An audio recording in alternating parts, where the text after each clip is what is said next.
much. Well, severe storms over the weekend left behind what you're seeing here. Widespread damage across parts of West Virginia. Now in Ohio County, heavy rain brought severe flooding to the area.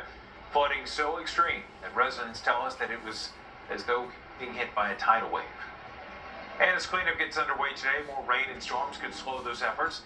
To get a look at what's happening on the ground, we go now to our senior national correspondent, Justin Michaels, who is live in the area. Justin, I know you're dealing with exactly what they do not want to experience, and that is more rainfall. Right, Reynolds, taking a look at the radar, if you could, for everybody who's watching, wanting to know when this is going to stop. It's pretty light, but it ebbs and flows. What say you, my friend? What do you see on the radar? If we could take a look at the radar, I think we're going to be seeing possibly more of that precipitation that's popping up. Now, this is sporadic activity at your location.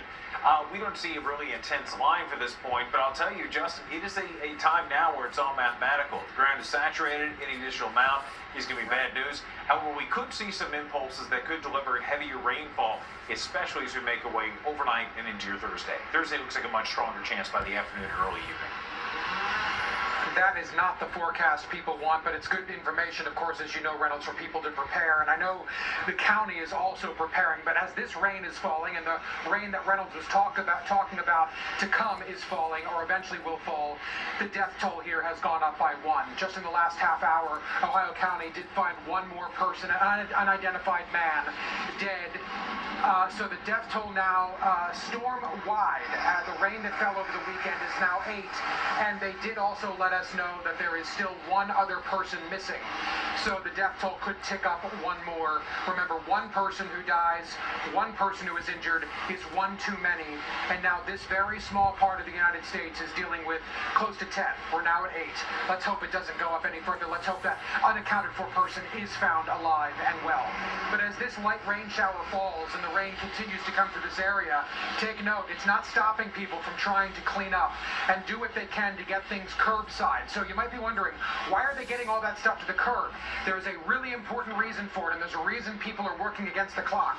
It's because if this stuff gets to the curb, the National Guard will be able to come through and put it into their big dump trucks and haul it out of here. If it's up along people's homes, it will not be hauled out. So people are working against the clock, trying to help their community and get all of this out. Just so you know, these are not people who live in that greenhouse. The woman who lived there, sadly, recently passed away. These are just people from this town who know this debris needs to get out of here, and they're working hard to do that. And what was it like as the rain was coming down? What was it like as people were trying to survive in the floodwaters? A former mayor, Ken Murphy, actually got swept away in his truck. Listen to Ken. Our neighbor lives in that house there. She got trapped in by water. She's handicapped. I mean, she couldn't get out, so I went to get my pickup truck, try to help her, and as I was crossing the alley, the big wave of water come down, forced me and my truck down the back alley. We was lucky, hit into a flatbed and stopped it, and before I got out of the truck, the container come down, hit my truck, but I was able to get out past the window and get on the roof. There, taking it in stride, being washed away. I'm glad he is taking it so well. I don't know if I would be. Back live here, taking a look up the Little Wheeling Creek, Jen and Reynolds. As you take a look, take note to all the debris, including, yes, a car in the riverbed here, the creek bed, all washed downstream. Unknown where that car would have come from. It wasn't there before the flood. It was brought here from somewhere well upstream. And it was this little tiny creek, guys, that turned into that raging torrent, bringing feet of water into this entire town. And again, now the worst news we can give, the death toll has gone up again. Now 8 people having died because of that catastrophic flooding. Jen, Reynolds, into you.